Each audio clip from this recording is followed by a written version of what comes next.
우주의 기적이라는 키워드로 오늘 5위 주제를 꼽아봤습니다. 과연 우주 산업에 대한 이런 확장과 또 투자가 과연 우주 관련된 기업들을 더욱더 주가의 상승이 나타나게 만들게 될지 여부를 오늘 좀 가늠을 해볼 텐데 어제였죠. 그 우주 관련한 우주산업 클러스터 출범식에서 정부나 민간에서 그 펀드 관련한 자금을 2배 이상 확대하겠다라는 내용이 전달이 됐습니다. 어제 얼마나 더 큰 청사진을 발표를 한 걸까요? 일단 돈의 규모가 좀 엄청납니다. 확실히 커졌어요? 2027년까지 윤석열 대통령이 네. 우주개발 예산을 1조 5천억 원 이상 확대하겠다 이렇게 이야기했고요. 여기 더해서 2045년까지는 100조 원의 투자를 이끌어낼 것이다. 100조 원. 네, 그러니까 100조 원 이야기를 하니까 야 아무래도 이거 진짜 한국판 나사 이런 거 나오는 거 아니냐 이런 이야기 나오고 있고요. 네. 실제로 사천은 윤 대통령의 공약사항으로 한국판 나사 우주항공청 예정지이기 때문에 어제 그래서 그 발표한 여러 가지 클러스터라든지 여러 가지 의미를 담았다 이렇게 볼 수 있겠습니다. 네, 최근 사실 방산주도 저희가 자주 다뤘고 방산 얘기를 하면서 이제 우주가 어떻게 보면 이제 국방이나 방산에 포함되는 그런 영역도 있기 때문에 관련한 수혜 종목들 이야기하면서 우주 쪽도 다뤘었는데요. 오늘은 우주 관련해서 확실히 이제 어제 있었던 이슈가 좀 부스터 작용을 하고 있는 것 같습니다. 오늘 종목별 움직임을 좀 한번 김대중 교수님께서 쭉 짚어주실까요? 네, 오늘 항공우주 관련주들이 아침 시초가 대비해서 좀 밀리는 추세로의 흐름이 나타나고 있는데요. 네. 우주항공, 항공우주 관련 주식에 대한 투자 관점으로의 대응을 하신다면 저는 오늘보다는 내일 상황을 판단해서 결정을 하시는 게 좋을 것 같습니다. 왜냐하면 네.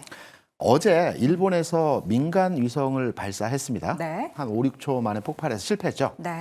그리고 오늘, 그러니까 우리 시간으로 내일 미국에서는 스페이스X가 3차 발사를 진행을 합니다. 관련한 이슈가 계속 있군요. 있습니다. 그래서 이 관련한 내용들이 어느 정도 윤곽이 나오는 상황 하에서 우주 관련주에 대해서는 투자 결정을 하시면 될 것 같고요. 저는 네. 기본적으로 우주 항공 산업과 관련된 주식에 대해서는 우리나라 같은 경우는 내년도에 누리호 발사 예정에 있지 않습니까? 그렇다고 한다면 올 하반기 또는 여름 이후에 우주 항공 관련 섹터에 대한 분위기가 진행이 될 가능성이 높습니다. 네. 그래서 지금 시점에서 해당 흐름에 대한 뭐 여러 가지 이슈가 있긴 하지만 지금 시점에서 관심을 갖기보다는 조금 시간을 두고 판단해서 올 여름부터 우주항공 관련해서 관심을 가져보는 건 어떨까. 지금 움직임이 나타나고 있는 것은 일시적인 뉴스에 의한 움직임이 가능성이 크다라는 네. 측면으로 판단하고 있죠. 여러 가지 이벤트를 다 겪고 난 뒤에 여름쯤에 오히려 관심을 갖는 게 투자 전략상으로는 좋다라는 시기적인 부분을 좀 언급을 해주셨는데 그러면 그 기업을 고를 때 그 선택의 기준을 한번 생각을 해보도록 하겠습니다. 방위산업과 우주가 함께 결합된 그런 기업도 있는데 이거를 떼놓고 봤을 때 우주 쪽이나 방위산업 쪽을 아예 분리해서 봐야 되는지 아니면은 두 개 다 잘하는 기업을 골라야 하는지 이렇게 되면 여러분들도 이제 어떤 기업을 이야기하시는지 아실 거예요. 네. 어떤 기준으로 봐야 될까요? 일단은 우주 관련돼서 보실 거면 우리나라에서는 한국항공우주, 카이를 보시는 게 뭐 정석이라고 말씀을 드릴 수 있을 것 같습니다. 왜냐하면 우리가 어제 같은 경우에도 이제 이야기를 나눴는데 뭐 반도체 관련된 지원금을 준다든지 아니면은 우리가 뭐 여러 가지 기술을 개발한다는 부분에서 정부가 지원금을 준다라고 하면은 그 정부 지원금이 몇백억 혹은 몇천억 단위에서 끝이 납니다. 네. 근데 우주는 여기서 조 단위 얘기가 나오는 이유는 뭐냐 그러면은 우주 산업은 국가가 이끌고 가야 되는 하나의 거대 규모의 돈 안 되는 사업이죠. 네, 핵심은 돈이 안 되는 사업이라는 점이기 때문에 아직은 안 되는 거죠? 나중엔 되겠죠? 네, 나중에는 돈이 되겠지만 결국 우리나라에서 지금 돈을 우주 산업에 부을 수 있는 기업은 뭐 하나 정도밖에 없을 거다. 그리고 하나 같은 경우에도 저궤도 인공위성 뭐 이쪽으로 지금 이야기를 하고 있고 하나. 그래서 그 발사를 할 때는 다른 기업에 위탁을 하게 되죠. 이제 그러다 보니까 실제로 우주로 뭔가 발사체를 만든다라고 하면 이거는 국가 주도의 산업이 될 수밖에 없다라는 것이고 그렇게 되면은 국가에서 출자한 기업 혹은 국가와 긴밀한 이제 협력 관계를 갖고 있는 그런 기업들에 대해서 투자를 할 수밖에 없다. 그러다 보니까 우리가 주식으로 놓고 보시면은 우주 쪽은 먹을거리가 좀 부족하기 때문에 그러니까 방산과 함께 엮여가지고 그런 식으로 투자 아이디어를 확대해 나가는 게 좀 더 좋고 그리고 국내에서는 뭐 부품사 같은 경우에는 좀 더 뭐 부품 개발한다라는 이슈로 뭔가 투자가 이루어질 수 있다라고 보시면 될 것 같습니다. 네. 그러면 대표적인 기업 가운데 우리가 뭐 다 잘하는 경우 한화 에어로스페이스를 늘 이야기를 하잖아요. 근데 방금 언급하셨던 한화가 지주사 한화를 얘기하는 건지 아니면 한화 에어로스페이스를 얘기하는 하나 건지. 에어로스페이스랑 하나 시스템 말 그대로 우리가 지주회사보다는 지주회사는 영어로 페이퍼 컴퍼니입니다. 진짜로 네. 페이퍼 컴퍼니예요. 찾아보세요. 굳이 페이퍼 컴퍼니에 투자하실 이유는 없지 않을까. 그렇기 때문에 우리는 사업회사에 투자하셔야 되고 하나에어로스페이스의 자회사가 하나 시스템입니다. 그렇기 때문에 두 기업 중에서도 하나 시스템에 대해서 좀 더 우리가 보시는 게 뭐 투자에는 도움이 되지 않을까라고 말씀을 드리고 싶습니다. 궁금한 게 항상 우리가 어떠한 새로운 기술력이나 관련 산업에 대해서 이야기할 때 글로벌력에 우리가 경쟁력이 있는가에 대해서 항상 비교를 하잖아요. 우주산업 관련해서는 우리가 어떻게 보면은 사실 미국의 나사, 아까도 이제 한국판 나사라고 네. 말씀하신 거 보면은 뭔가 기술력에서 조금 뒤처져 있나 싶기도 한데 다른 나라, 그러니까 우리나라에서 특별히 잘하는 분야가 우주 안에서도 좀 있나요? 저는 이제 지상국. 지상국. 네, 지상국이라는 표현을 일반인들이 좀 쉽게 이해하기는 좀 어려우실 것 같은데 네, 뭐죠? 이를테면 9개국 10개 정도의 지상국이 있는 컨텍이라는 회사를 먼저 제가 이야기해 보겠습니다. 예, 여기는 제가 룩셈부르크에도 갔다 왔는데 오. 이런 컨텍이라는 회사는 네. 지상국을 전 세계에 있는 그 민간 위성 회사들에서 이제 그 위성 사진들을 받아요. 그럼 받는 걸 가지고 다시 재편집하고 이걸 재판매하는 그런 지상국이라는 것들을 각 거점 지역에 마련해 놓습니다. 지지국의 네. 하나인 그렇죠. 거군요. 기지국 네. 혹은 지상국 그렇게 이야기하는데 그래서 이 지상국을 이제 지금 200억 단위로 해서 지금 제주에도 지금 조성하고 있고 이미 지상국이 있습니다. 그런데 이 위성 사진을 이게 뭐 돈이 될까? 그런데 엄청 돈이 됩니다. 왜냐하면 그 지자체에서 잘 아시겠지만 그 불법 건축물 이런 것도 있지 않습니까? 그런 것들을 어떻게 요즘에는 판별해 내냐면 계속해서 인공위성을 계속 찍어요. 동일 지역에. 그러면 대전시면 대전시가 계속 거기를 찍으면 불법 건축물이 생겼다 없어졌다 이런 것들이 보이잖아요. 데이터로 다 네, 보이겠죠. 그런 것들을 골라주기 위해서 일단 G2B, 아니 B2G 그러니까 일반 정부라든지 아니면 공공기관에서 먼저 돈을 내고 위성 사진을 삽니다. 이런 수요가 전 세계에 널려 있는데 이런 매출을 끌어내는 회사가 컨텍입니다. 그리고 네. 이 컨텍이 최근에는 인공위성까지 쏘아 올렸거든요. 스페이스X를 통해서.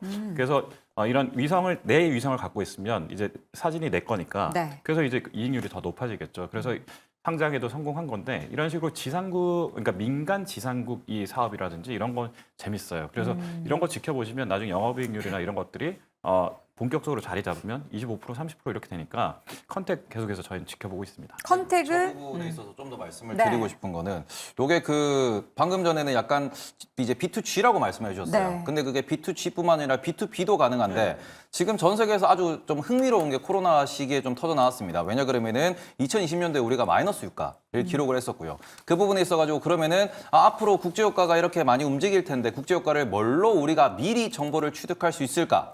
라는 부분에서 위성 아이디어를 내가지고 어찌 보시면 이제 우리가 이제 저유소라고 있습니다. 기름이 저장되어 있는 그런 뭐 이제 통 같은 게 있는데 그걸 우주에서 보면은 이제 천장 뚜껑에 그림자가 집니다.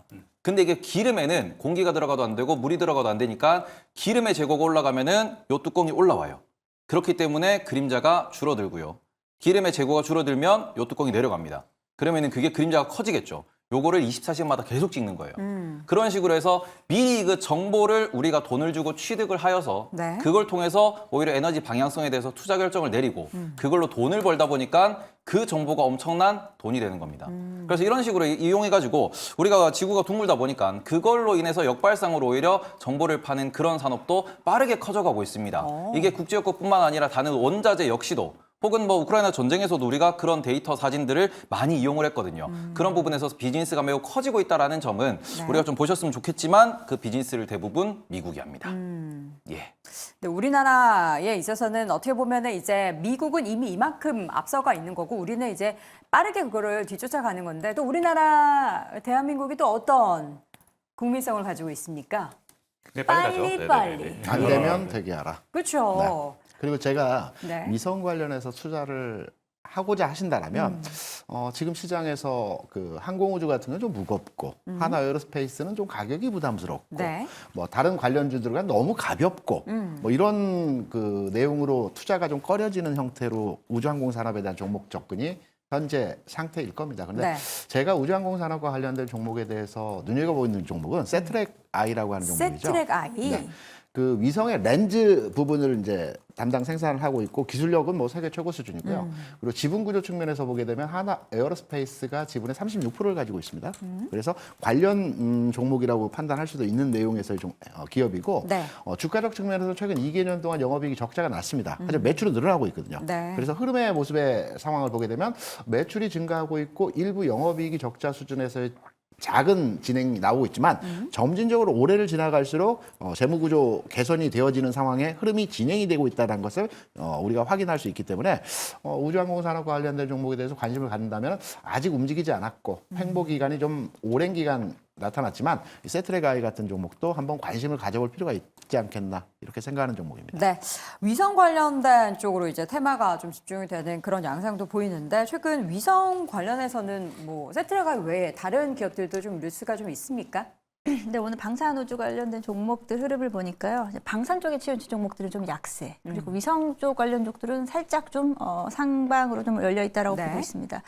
일단 하나 에어로스페이스는 0.9% 상승하고 있고 말씀하신 대로 뭐 세트레가이라든지 인텔리안테크 같은 종목들이 오늘 좀 상승세를 보여주고 있고요. 네. 저도 컨택이라는 종목을 사실 작년 11월에 상장을 했어요. 그래서 상장 초기부터 좀 관심을 가졌는데요. 네. 뭐 사실 사업 부분에서 설명해 주셨는데 상당히 좀 흥미로운 부분이 좀 있었어요. 하지만 아직까지는 좀 적자 구조다라는 부분은 다소 좀 부담스러울 수 있습니다. 네. 그래서 저는 위성 관련 종목들은 좀 단기적인 움직임이지 않을까 생각하고 있고요. 오늘 전체적으로 시장이 아무래도 좀 쉬어가는 가운데서 지금까지 좀 주목 못 받았던 섹터가 조금씩 좀 반등하는 느낌으로 저는 해석하고 있습니다. 네.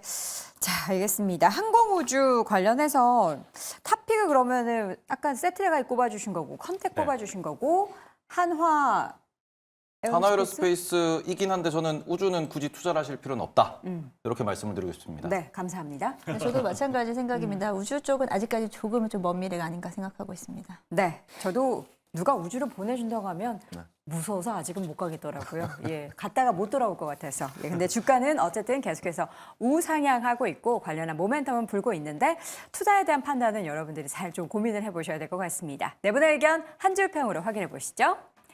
먼저 김대중 고수입니다. 스페이스X의 성공 여부가 관건이다. 박소 고수, 컨택, 이제 시작이다. 염정 고수는 방산 수주 모멘텀, 눌림목 매수하는 관점 말씀해 주셨고요. 태보 고수는 우주는 국가산업이다. 라는 함축적인 의미의 한 줄 평이었습니다.